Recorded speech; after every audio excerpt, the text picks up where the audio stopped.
Hello friends, good morning. നമ്മുടെ Kerala TV സീരിയലിലേക്ക് എല്ലാവർക്കും സ്വാഗതം. അങ്ങനെ നമ്മുടെ വിക്രവും അതുപോലെ വേദയും കൂടി ഇരുന്നിങ്ങനെ സംസാരിക്കുന്നു. അങ്ങനെ സംസാരിക്കുന്ന സമയത്ത് ആ മാനേജറെ എവിടെയോ വെച്ച് കണ്ട കാര്യത്തെപ്പറ്റി വേദ വിക്രത്തോട് പറയുക. അപ്പോൾ അത് തിങ് ബ്രദറാണ്, അങ്ങനെ ആയിക്കൂടെ എന്നൊക്കെ ചോദിച്ചു വിക്രം. ഓഹ്, ഇപ്പം എൻ്റെ മണ്ടൻ വിക്രം എന്നൊക്കെ പറഞ്ഞ് വേദയും വിക്രവും കൂടി ഇങ്ങനെ ഓരോന്നൊക്കെ പറഞ്ഞ് ചിരിയും കളിയൊക്കെ ആയിട്ട് അങ്ങനെ ഇരിക്കുന്നു. ഇത് കഴിഞ്ഞപ്പോൾ വിക്രം അവിടെ ഇരിക്കുന്നു, വേദ അകത്തേക്ക് കയറിപ്പോയി. അപ്പോൾ അതേ വേദയാണെന്നുണ്ടെങ്കിൽ പറഞ്ഞതനുസരിച്ച് വിക്രത്തിന് ആ ചെറുപ്പക്കാരനെ ഒന്ന് കാണണം. അത് വേദ ഇങ്ങനെ നിർബന്ധമായിട്ട് വിക്രത്തോട് പറയുകയാണ്. എന്തായാലും എനിക്ക് അദ്ദേഹത്തിന് എവിടെ നിന്നാണ് പരിചയം എന്നുള്ളത് വിക്രവും കൂടി ഒന്ന് അറിഞ്ഞിരിക്കണമെന്ന കാര്യം വേദ പറയാം. അപ്പോൾ നമുക്ക് അദ്ദേഹത്തെ പോയി ഒന്ന് കാണാമെന്നും വേദ പറഞ്ഞു. ആദ്യമൊന്നും വിക്രം സമ്മതിച്ചില്ല, പക്ഷേ വിക്രം വേദയുടെ നിർബന്ധപ്രകാരം പോകാമെന്ന് തന്നെ സമ്മതിച്ചു. അതിനുശേഷം പിറ്റേ ദിവസം രാവിലെ ആയി കഴിഞ്ഞപ്പോഴത്തേക്കും വേദയും വിക്രവും കൂടി പോവുക ഈ മാനേജറെ കാണാനായിട്ട്. അപ്പോൾ അദ്ദേഹം ആണെങ്കിൽ ആ ഗസ്റ്റ് ഹൗസിൽ ഇരിപ്പുണ്ടായിരുന്നു. അവിടെ ഇരുന്ന് ചായയൊക്കെ കുടിച്ച് ഇങ്ങനെ പത്രമൊക്കെ വായിച്ചിരിക്കുന്ന ഈ ഒരു സമയത്താണ് ഇവർ രണ്ടുപേരും കൂടെ ചെല്ലുന്നത്. അപ്പോൾ ഇവർ രണ്ടുപേരും കൂടെ ചെല്ലുമ്പോൾ ഇവർ രണ്ടുപേരും ഇങ്ങനെ അദ്ദേഹത്തിനെ കണ്ടു. കയറി ചെല്ലുമ്പോഴത്തേക്കും വിക്രവും ശരിയാണല്ലോ, ഇതിനെ ഞാൻ എവിടെയോ കണ്ടിട്ടുണ്ടല്ലോ എന്നുള്ളൊരു ഇത് നമ്മുടെ വിക്രത്തിനും വന്നു. അങ്ങനെ വിക്രവും ഇങ്ങനെ ആലോചിക്കുക. അങ്ങനെ രണ്ടുപേരും കൂടെ കയറി ചെല്ലുന്നത്. അങ്ങനെ അവർ രണ്ടുപേരും കൂടെ കയറി ചെന്നപ്പോഴത്തേക്കും അദ്ദേഹത്തിന് ഇവരെ കൃത്യമായി മനസ്സിലായി, പ്രത്യേകിച്ച് വിക്രത്തിനെ. കാരണം അദ്ദേഹത്തിൻ്റെ ജീവിതം തകർത്ത ഒരാളാണല്ലോ വിക്രം. ആ വിക്രത്തിനെ കണ്ടതും അദ്ദേഹത്തിന് ഭയങ്കരമായിട്ട് എന്നാ പറയുന്നത്, ഭയങ്കര ഒരു ദേഷ്യവും ഒക്കെ ആയിട്ട് ചാടി അങ്ങ് എഴുന്നേറ്റു. ഓ, താൻ ഇവിടെ ഉണ്ടായിരുന്നോ എന്ന് വിക്രത്തോട് ചോദിക്കാം. ഇവരെ കണ്ടപ്പോൾ തൊട്ട് ഇവരെവിടെയോ കണ്ടിട്ടുണ്ടല്ലോ എന്നുള്ളൊരു ഇതെൻ്റെ മനസ്സിൽ വന്നതാണെന്നും അത് പക്ഷേ എവിടെയായിരുന്നു എന്ന് എനിക്ക് കൃത്യമായി ഓർമ്മ കിട്ടിയില്ല എന്നും ആ മാനേജർ പറയും. ഇപ്പം എനിക്ക് മനസ്സിലായി എവിടെ വെച്ചാണ് ഞാൻ കണ്ടത്, എങ്ങനെയാണ് എന്നൊക്കെ ഉള്ളത്. അപ്പോൾ ഇവർ നിങ്ങളെയാണോ വിവാഹം കഴിച്ചിരിക്കുന്നത് എന്നൊക്കെ ഇങ്ങനെ മാനേജർ ചോദിക്കുക. അപ്പോൾ വിക്രം ഇങ്ങനെ തല കുനിച്ചിങ്ങനെ അവിടെ നിൽക്കുകയാണ്. കാരണം അദ്ദേഹത്തിൻ്റെ മുന്നിൽ തല എടുപ്പോടുകൂടി നിൽക്കാനായിട്ട് സാധിക്കില്ല വിക്രത്തിന്. വിക്രം ഇങ്ങനെ ആകെ വല്ലാതൊരു ഇതിൽ നിൽക്കുന്ന സമയത്ത് നിങ്ങൾ കാരണം സംഭവിച്ചതെല്ലാം എന്തൊക്കെയാണെന്ന് അറിയാവോ എന്നൊക്കെ ഇങ്ങനെ മാനേജർ ചോദിച്ചു. അപ്പോൾ അതൊക്കെ കേട്ട് കഴിഞ്ഞപ്പോഴത്തേക്കും വിക്രത്തിന് ഭയങ്കര വിഷമം. അത് സാർ, ഞങ്ങൾക്ക് കൂടുതലൊന്നും സംസാരിക്കേണ്ട, ഞങ്ങൾക്ക് കുറച്ച് സംസാരിക്കാനുണ്ടെന്ന് വേദ പറയുമ്പം എനിക്കൊന്നും നിങ്ങളോട് സംസാരിക്കാനില്ല എന്ന് പറയുകയാണ്. പ്ലീസ്, ഞങ്ങൾ പറയുന്നൊന്ന് കേൾക്കാൻ പറഞ്ഞു. എനിക്ക് നിങ്ങളുമായിട്ടൊന്നും സംസാരിക്കാനില്ല. നിങ്ങൾ കാരണം എനിക്കുണ്ടായ നഷ്ടം അത് എത്രത്തോളമാണെന്ന് നിങ്ങൾക്ക് പറയാൻ പറ്റില്ല എന്നുള്ള കാര്യവും പറയുക. അതുപോലെ എനിക്ക് ഈ ജന്മം നിങ്ങളോട് പൊറുക്കാനോ ക്ഷമിക്കാനോ കഴിയില്ല എന്നും പറഞ്ഞു. ഞങ്ങളൊന്ന് പറയുന്നത് കേൾക്കുന്നൊക്കെ പറഞ്ഞുകൊണ്ട് വേദ കുറേ പറഞ്ഞു, പക്ഷേ കേൾക്കാനുള്ള മനസ്സൊന്നും കാണിച്ചില്ല. അന്നേരത്തേക്ക് നമ്മുടെ മാനേജർ വേഗം വീടിനകത്തേക്ക് കയറി ചെന്നു വാതിലടച്ചങ്ങ് കുറ്റിയിട്ടു. ഇവരോട് സംസാരിക്കാനോ അല്ലെങ്കിൽ ഇവരോട് മിണ്ടാനോ താല്പര്യമില്ലാതെ. അങ്ങനെ ഒന്നും നടക്കില്ല എന്ന് മനസ്സിലായി. അപ്പോൾ വേദയാണ് ഇത് സംസാരിക്കാനായിട്ട് മുൻകൈ എടുത്ത് ഇങ്ങനെ നിൽക്കുന്നത്. ഈ സമയത്ത് വിക്രമാണെന്നുണ്ടെങ്കിൽ അങ്ങ് മാറി വിഷമിച്ചിങ്ങനെ തല കുനിച്ചിങ്ങനെ നിൽക്കുക. വേദ നേരത്തേക്കൊന്നും നടക്കില്ല എന്ന് മനസ്സിലാക്കി തിരിച്ചു പോന്ന് വിക്രത്തിനോട് പറയാണ് അദ്ദേഹത്തിൻ്റെ മനസ്സിൽ അത്രത്തോളം സങ്കടവും ദേഷ്യവും വൈരാഗ്യവും ഒക്കെ ഉണ്ട് എന്നുള്ള കാര്യം ഇങ്ങനെ പറയുമ്പോൾ അതിൽ നമുക്ക് അദ്ദേഹത്തെ തെറ്റ് പറയാൻ പറ്റില്ലല്ലോ എന്ന് വിക്രം പറഞ്ഞു. കാരണം അത്രയ്ക്ക് ദ്രോഹമല്ലേ ഞാൻ ചെയ്തത്.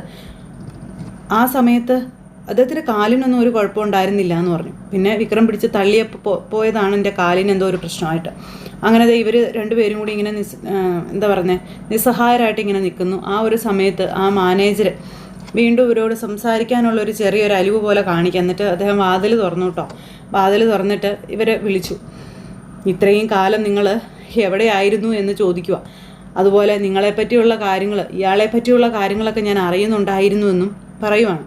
അങ്ങനെ ഒന്നും രണ്ടുമൊക്കെ പറഞ്ഞ് വേദയുടെ ആ ഒരു ഇത് പ്രകാരം അദ്ദേഹം ഇവരോട് സംസാരിക്കാൻ തയ്യാറാകുന്നു. അപ്പം ഞങ്ങൾ അറിയാതെ സംഭവിച്ചു പോയ തെറ്റാണെന്നും അതിന് മാപ്പ് ചോദിക്കാൻ വന്നതാണെന്നുള്ള കാര്യവും ഇവരിങ്ങനെ പറയുമ്പോൾ നിങ്ങൾ ഇരിക്കാൻ പറഞ്ഞു. അങ്ങനെ വിക്രവും വേദയും ചെന്നു അദ്ദേഹത്തിൻ്റെ മുന്നിലിരുന്നു. അന്നത്തെ എൻ്റെ ജീവിത സാഹചര്യങ്ങളും അന്ന് താൻ എന്തായിരുന്നു എന്നും അന്ന് തൻ്റെ ജീവിതം എങ്ങനെയൊക്കെ ആയിരുന്നു എന്നും വിക്രം എന്നിട്ട് മനുഷ്യനോട് പറയുക. അപ്പം അതൊക്കെ കേട്ടപ്പോൾ നിങ്ങളുടെ ആ ഒരു എടുത്തുചാട്ടം കൊണ്ട് എനിക്ക് നഷ്ടപ്പെട്ടത് എൻ്റെ ജീവിതം മാത്രമല്ല, എൻ്റെ ഈ കാലുമാണ്. അതുപോലെ തന്നെ ഞാൻ ഏറ്റവും കൂടുതൽ സ്നേഹിച്ചിരുന്ന എൻ്റെ പെണ്ണിനെ എനിക്ക് നഷ്ടപ്പെട്ടു എന്ന് പറഞ്ഞു. പിന്നെ അദ്ദേഹത്തിൻ്റെ ജീവിതത്തിൽ സംഭവിച്ച കാര്യങ്ങളൊക്കെ പറയുവാണ്. അപ്പോൾ അത് കഴിഞ്ഞപ്പോഴേക്കും വിവാഹം നടന്നു എന്നായിരുന്നല്ലോ ഇവർ വിചാരിച്ച് വെച്ചിരുന്നത്. ആ ഒരു പ്രശ്നം അവിടെ കൊണ്ടൊന്നും അവസാനിച്ചില്ല, നിങ്ങൾ എന്താ കരുതിയത് എന്നും ചോദിച്ചിട്ടാണ് ആ മാനേജർ പിന്നെ അദ്ദേഹത്തിൻ്റെ ജീവിതത്തിൽ നടന്ന ആ ഒരു ദുരന്ത കഥ മുഴുവനും പറയുന്നത്. അത് കേട്ടപ്പോഴേക്കും ചങ്ക് പൊട്ടിപ്പോയി വേദയ്ക്കും വിക്രത്തിനും. കാരണം അതുപോലെ അവർ അനുഭവിച്ചു. ആ പെണ്ണിൻ്റെ വീട്ടുകാർ വിളിച്ചുകൊണ്ട് പോയി അദ്ദേഹത്തിൻ്റെ കയ്യിൽ നിന്നും. പിന്നെ അതിനെ ഉപദ്രവിച്ചു, അതിൻ്റെ കാലൊക്കെ തല്ലി ഒടിച്ച് ഭയങ്കരമായിട്ട് പ്രശ്നങ്ങളും കാര്യങ്ങളും ഒക്കെ ആയിരുന്നു. അങ്ങനെ ആ മനുഷ്യൻ്റെ ജീവിതത്തിൽ നിന്നും താൻ സ്നേഹിച്ച പെണ്ണും പോയി, തൻ്റെ ജീവിതവും അവതാളത്തിലായി. പിന്നെ അതിൽ നിന്ന് കരകയറി വരാനായിട്ട് വർഷങ്ങളെടുത്തു തുടങ്ങിയ കാര്യങ്ങളെല്ലാം ഇങ്ങനെ പറയുക. അപ്പോൾ അതൊക്കെ കേട്ടപ്പോൾ വേദയ്ക്ക് സഹിക്കാൻ പറ്റിയില്ല വിക്രത്തിനും. വിക്രം എന്നിട്ട് ആ മനുഷ്യൻ്റെ മുന്നിൽ കൈ കൂപ്പി ഇങ്ങനെ നിൽക്കുകയാണ്, ചെയ്തു പോയ തെറ്റുകളെ പറ്റി ഏറ്റു പറഞ്ഞു. അതുപോലെ തന്നെ വേദയും ആ മനുഷ്യനോട് മാപ്പി യാചിച്ച് ഇങ്ങനെ അവിടെ നിൽക്കുന്നു. അങ്ങനെ അവർ രണ്ടുപേരും കൂടി ഇദ്ദേഹവുമായി സംസാരിച്ച് അവിടെ നിന്ന് പോരും കേട്ടോ. കുറേ നേരം വന്നിട്ട് ഇവർ പരസ്പരം അങ്ങോട്ടും ഇങ്ങോട്ടും സംസാരിച്ചു. അപ്പോൾ ഇതിനൊരു പരിഹാരം കണ്ടെത്താൻ കഴിയുമോ എന്ന് വേദ മനസ്സിലിങ്ങനെ ചിന്തിക്കുക. അങ്ങനെ അദ്ദേഹവുമായി സംസാരിച്ചതിന് ശേഷം ഇവരിങ്ങ് പോന്നു കഴിഞ്ഞപ്പോഴേക്കും ആ മനുഷ്യനകത്തേക്കും കയറിപ്പോയി. അത് വിക്രവും വേദ എന്നിട്ട് ഇവർ ചെയ്ത അതായത് വിക്രം ചെയ്ത ആ ഒരു തെറ്റിനെ പറ്റിയുള്ള കാര്യങ്ങളിങ്ങനെ സംസാരിച്ചുകൊണ്ട് വരുന്നു.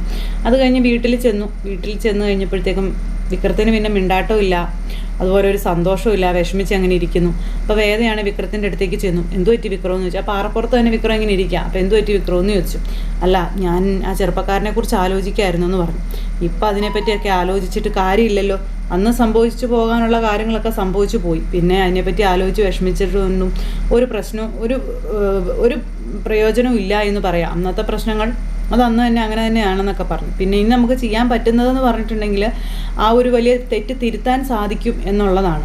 തെറ്റ് തിരുത്തുക എങ്ങനെയാണ് നീ ഉദ്ദേശിച്ചതെന്നിങ്ങനെ ചോദിക്കുമ്പോൾ, അദ്ദേഹത്തിന് നഷ്ടപ്പെട്ടു പോയ ആ ഒരു ജീവിതം തിരിച്ചു പിടിച്ചു കൊടുക്കാൻ നമ്മളെ കൊണ്ട് സാധിച്ചാൽ അത് നമ്മൾ ചെയ്ത ഒരു വലിയ പുണ്യമായിട്ട് മാറും എന്നുള്ള കാര്യവും പറയാം. ഒരു പക്ഷേ അവരോട് ഇങ്ങനെ ചെയ്തതിൻ്റെ ഫലമായിട്ടാണോ നമ്മളിങ്ങനെയൊക്കെ അനുഭവിക്കേണ്ടി വരുന്നതെന്നും അലയേണ്ടി വരുന്നതെന്നും പറയാൻ പറ്റില്ലല്ലോ വിക്രം എന്ന് വേദ പറയുന്നു. ഒരു വശത്ത് അവർ രണ്ടുപേരും വിവാഹം കഴിക്കാനായിട്ട് അവിടെ വന്നതുകൊണ്ട് മാത്രമാണ് നമ്മൾ തമ്മിലുള്ള ഈ ഒരു വിവാഹം നടന്നതെന്നും നമുക്കിടയിൽ ഇങ്ങനെ ഒരു ജീവിതം ലഭിച്ചതെന്നും അല്ലെങ്കിൽ ഇങ്ങനെയൊന്നും സംഭവിക്കുമായിരുന്നില്ല എന്ന കാര്യവും വേദ വിക്രത്തോട് പറയാം. അപ്പോൾ എല്ലാം ഒരു നിമിത്തമായിരിക്കാം എന്നും വേദ ഇങ്ങനെ വിക്രത്തോട് പറയുന്നു. എന്തായാലും അവരുടെ ജീവിതത്തിൽ വലിയൊരു മാറ്റം അത് കൊണ്ടുവരാൻ നമ്മളെ കൊണ്ട് സാധിക്കണം, നമ്മളത് മാറ്റിയെടുക്കണം. എങ്കിൽ മാത്രമേ ഇപ്പം നമ്മൾ അലയുന്ന ഈ അലച്ചിലിന് എന്തെങ്കിലും ഒരു പരിഹാരം ഉണ്ടാകുള്ളൂ എന്ന് എൻ്റെ മനസ്സ് പറയുന്നു വിക്രം എന്ന് വേദ പറഞ്ഞു. അപ്പോൾ വിക്രവും വേദ എന്നിട്ട് അതിനെപ്പറ്റി ഇങ്ങനെ സംസാരിച്ചുകൊണ്ടിരിക്കുക. അത് കഴിഞ്ഞ് പിന്നെ രാവിലെ നമ്മുടെ വിക്രം പള്ളിയിലേക്ക് പോയി അച്ഛനെ കാണാൻ ചെന്നു. അച്ഛനോട് ഈ വിവരങ്ങളൊക്കെ പറയാം. അപ്പോൾ വിക്രത്തിൻ്റെ മുഖത്ത് സങ്കടഭാവവും അതുപോലെ ഒരു ഉഷാറില്ലായ്മയൊക്കെ കണ്ടപ്പം അച്ഛൻ ചോദിച്ചു, എന്തു പറ്റി വിക്രം, ഇന്ന് ഭയങ്കര വിഷമത്തിലാണല്ലോ എന്ന്. അപ്പോൾ വിക്രം അച്ഛനോട് പറയാതിരിക്കാൻ പറ്റത്തില്ലല്ലോ, തൻ്റെ മനസ്സിലുള്ള കാര്യങ്ങൾ അല്ലെങ്കിൽ താൻ നേരിട്ടിരുന്ന കാര്യങ്ങൾ, ഇന്നലെ ചെറുപ്പക്കാരനെ കണ്ട കാര്യങ്ങൾ ഇതെല്ലാം പറഞ്ഞു.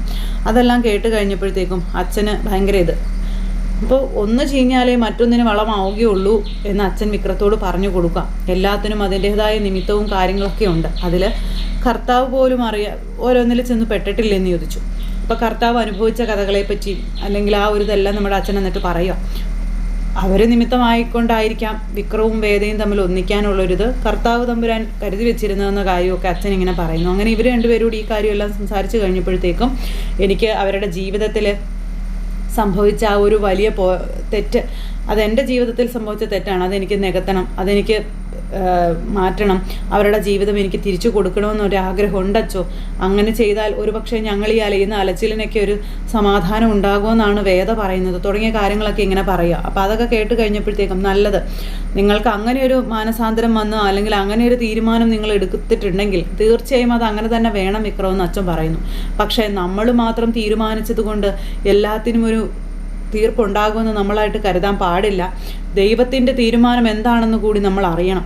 ഇപ്പം തന്നെ നിങ്ങൾ വല്ലാത്തൊരു പ്രതിസന്ധിയിലാണ് ഇവിടെ വന്ന് താമസിക്കുന്നത്. അതിൻ്റെ കൂടെ ഇനി അടുത്ത ഒരു പ്രശ്നം കൂടി എടുത്ത് വെച്ച് കഴിഞ്ഞിട്ടുണ്ടെങ്കിൽ അതെങ്ങനെ നിങ്ങളെ പ്രതിഫലിക്കുമെന്നുള്ളത് നിങ്ങൾ അറിയണം എന്നും പറയുക.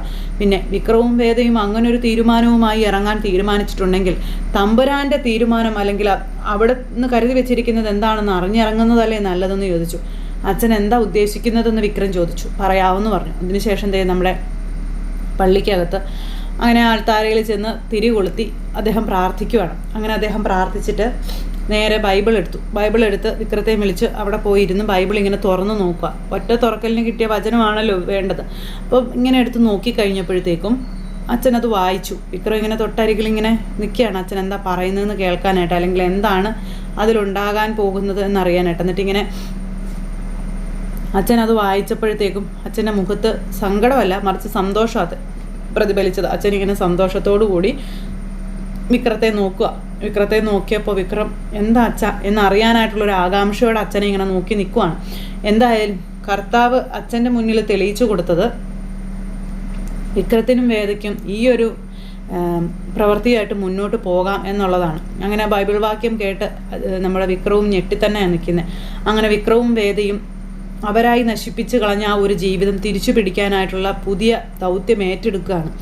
ആ ചെറുപ്പക്കാരനും അതുപോലെ ആ പെൺകുട്ടിയും ഇനി ഒന്നിച്ച് ഭാര്യാഭർത്താക്കന്മാരായി ജീവിക്കണം എന്ന് ഇവർ തീരുമാനിച്ചിരിക്കുന്നു. അതുകൊണ്ട് തന്നെ അവർ രണ്ടുപേരും ആ ഒരു കർമ്മം പൂർത്തിയാക്കാൻ ഇറങ്ങുന്നതും ഇനി അതിനെ ചുറ്റിപ്പറ്റിയുള്ള അവരനുഭവിക്കേണ്ടി വരുന്നതായിട്ടുള്ള പ്രതിസന്ധികളും കാര്യങ്ങളും ഒക്കെ കൂട്ടിയിണക്കിക്കൊണ്ടാണ് നമ്മുടെ ഇനി അങ്ങോട്ടുള്ള കഥ വരുന്നത്. അപ്പോൾ എല്ലാവരും കാത്തിരുന്ന് കാണുമെന്നുള്ള പ്രതീക്ഷയോടെ നിർത്തുക കേട്ടോ. എല്ലാവരുടെയും സപ്പോർട്ടിനും സ്നേഹത്തിനും ഒത്തിരി നന്ദി അറിയിക്കുന്നു. അടുത്ത സൂപ്പർ ഹിറ്റ് കഥയുമായി കാണുന്നത് വരെ എല്ലാവർക്കും നന്ദി. അതോടൊപ്പം നമ്മുടെ ചാനൽ ആദ്യമായിട്ട് കാണുന്നവരുണ്ടെങ്കിൽ ഒന്ന് സബ്സ്ക്രൈബ് ചെയ്യണേ. തൊട്ടടുത്ത് കാണുന്ന ബെൽ ബട്ടൺ അമർത്തി കഴിഞ്ഞിട്ടുണ്ടെങ്കിൽ നമ്മുടെ വീഡിയോസ് എളുപ്പത്തിൽ കാണാൻ കഴിയുന്നതായിരിക്കും. നോട്ടിഫിക്കേഷനായിട്ട് നമ്മുടെ ഫോണുകളിലേക്ക് എത്തുന്നതായിരിക്കും. അപ്പോൾ എല്ലാവരും കാണും, സപ്പോർട്ട് ചെയ്യും എന്നൊക്കെയുള്ള പ്രതീക്ഷയോടെ നിർത്തുക കേട്ടോ. എല്ലാവർക്കും tata, see again, take care, bye by.